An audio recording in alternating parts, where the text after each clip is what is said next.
हिंदू धर्म में नारियल का विशेष महत्व है। पूजा अनुष्ठान और हर शुभ और मंगल कार्य के आरंभ में नारियल फोड़ा जाता है। यह क्रिया वर्षों से चली आ रही है। क्या आप जानते हैं नारियल के जन्म के पीछे की एक बड़ी ही रोचक कथा है।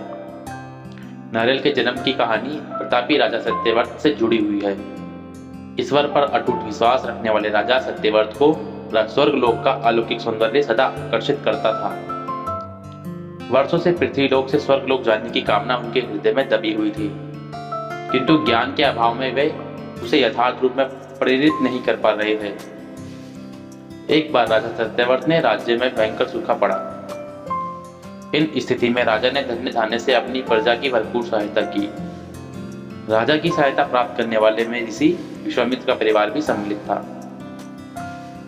जो विश्वामित्र की तपस्या के लिए वन चले जाने के पश्चात भूखा प्यासा भटक रहा था। जब विश्वामित्र तपस्या से वापस आए तब राजा सत्यव्रत की भूरी भूरी प्रशंसा करते हुए उनकी पत्नी ने उन्हें बताया कि कैसे उनकी अनुपस्थिति में उपजी विषम परिस्थितियों में राजा सत्यव्रत ने उनके परिवार की सहायता की। यह सुनकर ऋषि विश्वामित्र आभार व्यक्त करने राजा सत्यव्रत के दरबार में पहुंचे। राजा सत्यव्रत ने उनका स्वागत और आदर सत्कार किया और उनके आने का कारण पूछा। ऋषि विश्वामित्र ने अपने परिवार की सहायता के लिए राजा का आभार व्यक्त करते हुए उन्हें वर मांगने को कहा। राजा सत्यव्रत ने अपने हृदय में दबी स्वर्ग जाने की कामना का वर्णन कर ऋषि विश्वामित्र से निवेदन किया कि यदि उन्हें वरदान देना ही है तो वह वरदान स्वरूप उन्हें स्वर्ग जाने का मार्ग बताते। राजा को वरदान देते हुए विश्वामित्र ने अपनी तेज और शक्ति से एक ऐसे मार्ग का निर्माण किया जो सीधा स्वर्ग को जाता था। सत्यव्रत उस मार्ग से स्वर्ग के द्वार तक पहुंच गए, किंतु जैसे ही उन्होंने स्वर्ग के भीतर प्रवेश किया, देवराज इंद्र ने उन्हें धक्का दे दिया। सत्यव्रत पृथ्वी लोक पर आ गिरे। उन्होंने देवराज इंद्र की दृष्टा का वर्णन जब विश्वामित्र से किया तो वे अत्यंत क्रोधित हुए और देवताओं के पास पहुंचे।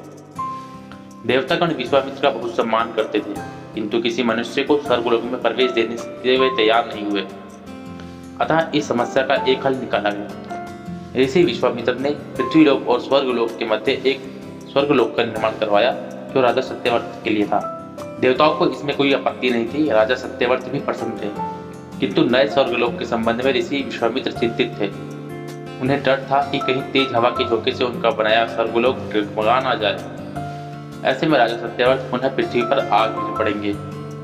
इस समस्या का निदान करते हुए उन्होंने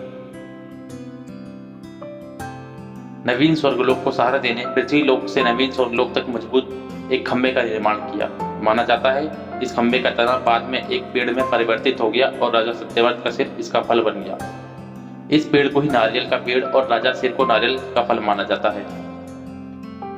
यह कारण है कि नारियल के पेड़ बहुत ऊंचे होते हैं और उनका फल बहुत ऊंचाई पर लगते हैं।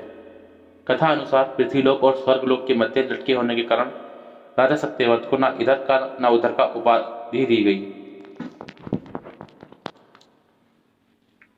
यही कारण है कि नारियल के पेड़ बहुत ऊंचे होते हैं और उनके फल बहुत ऊंचाई पर लगते हैं।